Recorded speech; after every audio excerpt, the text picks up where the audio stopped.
आज मैया सुशीला अपने पुत्रों को खाने के लिए जब बच्चे मांगते हैं तो कहती है कि हे पुत्र, आज व्रत है, आज एकादशी है, आप ऐसा करिए कि जल में तुलसी दल ले करके और जाकर के भोग लगाइए ठाकुर जी को, और आप भी उसका पान कर लीजिए।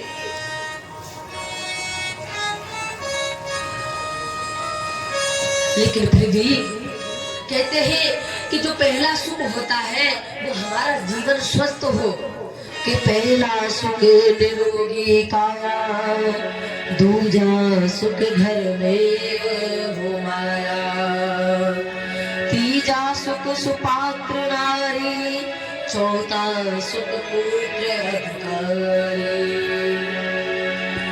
यदि ये सभी चीजें हैं, हमारा शरीर भी स्वस्थ है, परमात्मा के भजन में हमेशा लगा रहता है, तो समझ लो हम जैसा कोई धनी नहीं है। और उससे भी सुंदर जब हमारी अर्धांगिनी, हमारे दाम्पत्य जीवन की हमारी भार्या है, तो इससे बड़ा कोई सुंदर भाग्य नहीं। हमारी पत्नी ऐसी हो जो पति के अनुसरण ही, पति के अनुरूप ही चले, ऐसी पत्नी बड़ी किस्मत से मिलती है। जैसे ही सुदामा जी स्नान वगैरह करके आते हैं, तब तक मैया सुशीला क्या करती है? मैया सुशीला भगवान ठाकुर जी, लड्डू गोपाल जी को स्नान करा करके पूजा की सामग्री रख देती है। और सुदामा जी स्नान करके आते हैं, मात्र एक धोती है और उसी धोती को पहनना, उसी धोती को धो करके पहन लेते हैं। लेकिन मेरे परमात्मा का ध्यान हमेशा भजन करते रहते हैं।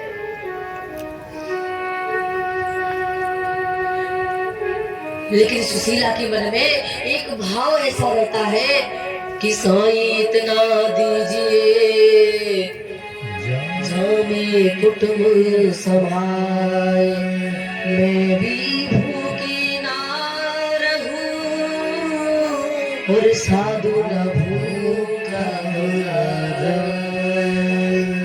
मैया के मन में एक ही आस रहती है कि हे प्रभु, मुझे इतना देना विधाता कि मैं भी न भूखी रहूं, लेकिन मेरे यहाँ जो साधु संत आए उनके लिए भर पेट में भोजन तो करा सकूं।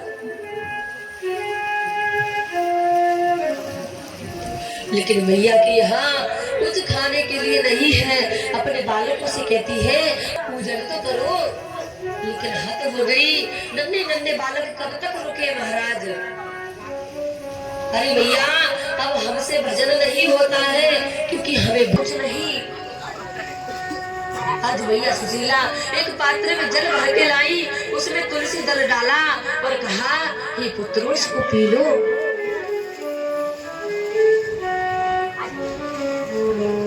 लेकिन हालत देखी नहीं जाती। और इधर मेरे गोविंद ने कैसी लीला करी। मेरे गोविंद एक बटुक ब्राह्मण का स्वरूप लेकर के आए और कहा, माता बिछान दे ही।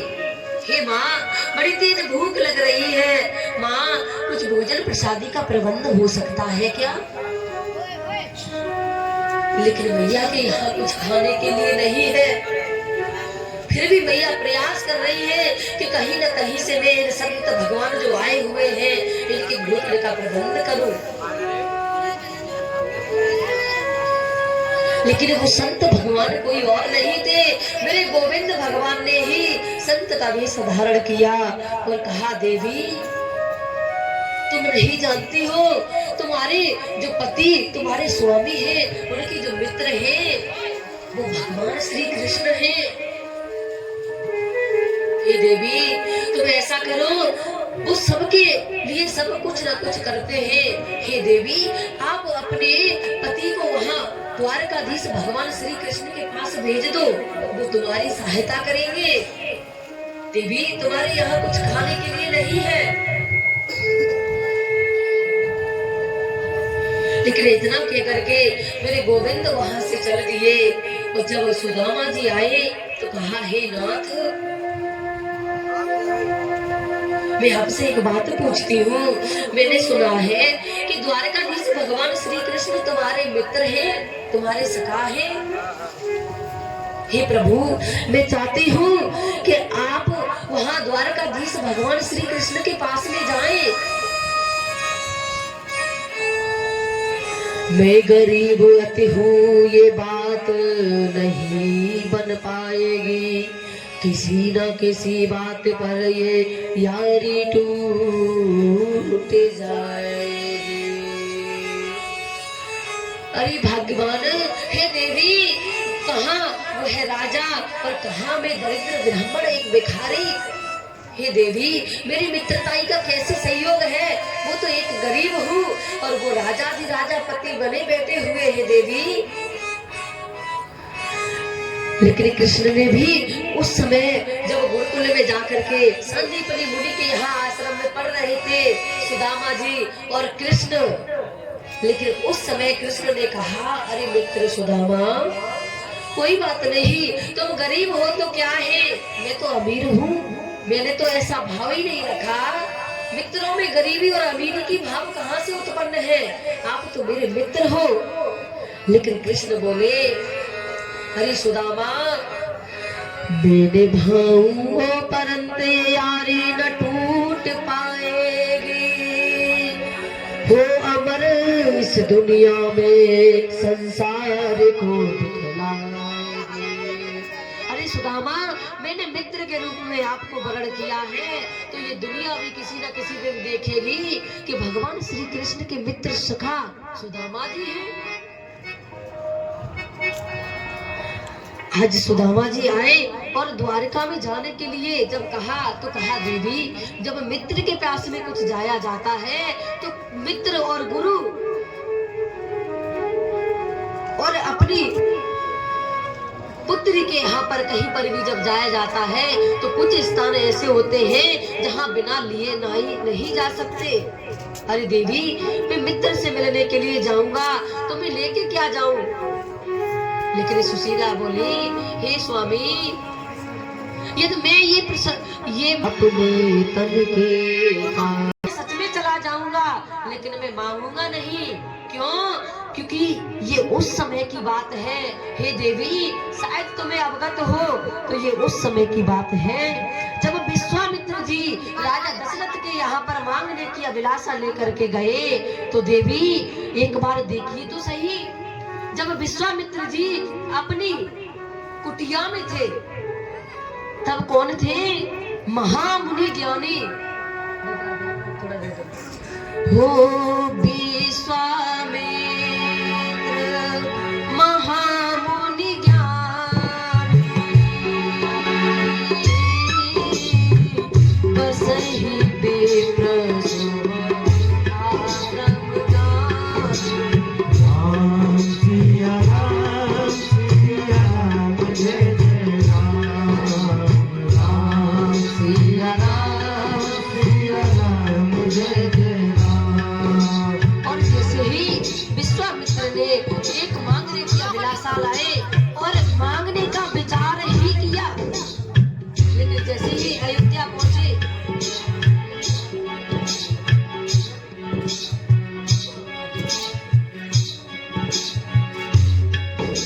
और जैसे ही विश्वामित्र के वहां से पहुंचे तो अयोध्या जाकर के जैसे ही पहुंचे तब क्या रह गए? ओ मुनि आगमन सुना जब राजा, मिलन गयो विप्र समाजा। राम सिया राम, सिया राम, जय जय राम, राम सिया राम, सिया राम, जय जय राम। और जैसे ही विश्वामित्र जी राजा दशरथ के पास में आए और आने का कारण पूछा तो केवल क्या रह गए? विप्र। पहले तो जैसे ही आने का कारण पूछा तो मुनि रह गए, और जब विप्र हो कहीं कारण आगमन तुम्हारा, कहूँ सो करत न लाभहु बारा। राम सिया राम, सिया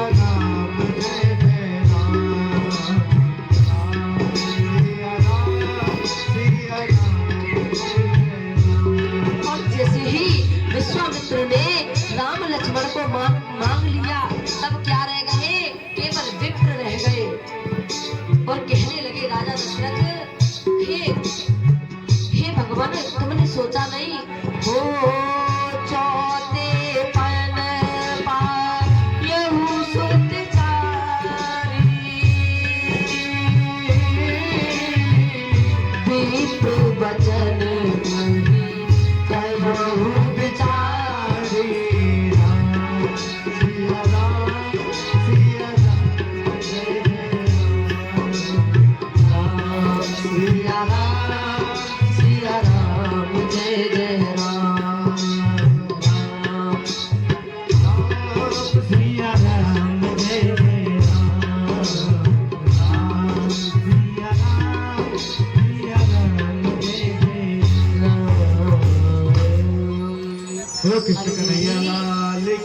जैसे ही तुम मांगने की बात करती हो तो विश्वामित्र को देखो, पहले वो महामुनि ज्ञानी थे लेकिन फिर मुनि रह गए। और जब आने का कारण पूछा और मांगने का कारण कि किस लिए आए हैं, तो केवल विप्र रह गए। हे देवी, मैं मांग नहीं सकता। कि मांगत मांगत मान घटे और प्रीति घटे, नित्य के घर जाए और सोच की संगत बुद्धि घटे, क्रोध घटे मन के समझाए, द्रव्य घटे जुआ खेलत और रोग घटे कुछ औषध आए, और दीन दयाल दरिद्र घटे, नित्य गोविंद गोविंद। अरे देवी, मैं मांगूंगा नहीं, क्योंकि मांगने से हमेशा व्यक्ति का मान घटता है। लेकिन कहा कि हे प्रभु, आप चले जाइए, आप दर्शन कराइए, मांगना मत, कोई बात नहीं है। आज मैया सुशीला ने 4 मुट्ठी चावल और अपनी धोती के छोक में उसको फाड़ करके और 4 मुट्ठी चावल को एक पोटली में भर दिया, और आज सुदामा जी लेकर के चले और चलते जा रहे हैं। लेकिन मन में ऐसा विचार आ रहा है कि मैं कितना भाग्यशाली हूँ कि मेरे गोविंद ने मुझ पे बड़ी कृपा करी है, कि भूख लगती है, प्यास लगती है, ये जिंदगी अब उदास लगती है, कैसे आऊं मैं तेरी द्वारिका, अब तो आस भी निराश लगती है। 3 दिना चल विप्र के दुख लागे पाँव, एक वृक्ष की छाँव में सोए पाँव। आज चलते जा रहे हैं सुदामा जी और गुनगुनाते हुए जा रहे हैं, तो क्या सजा मिली थी मुझको, क्या सजा मिली थी मुझको, तेरी दोस्ती के पीछे घर घर भटक रहा हूँ, दोस्ती के पीछे घर घर भटक रहा हूँ, दोस्ती के पीछे। क्या सजा मिली थी मुझको, क्या सजा मिली थी मुझको, तेरी दोस्ती के पीछे घर घर भटक रहा हूँ, तेरी दोस्ती के पीछे घर घर भटक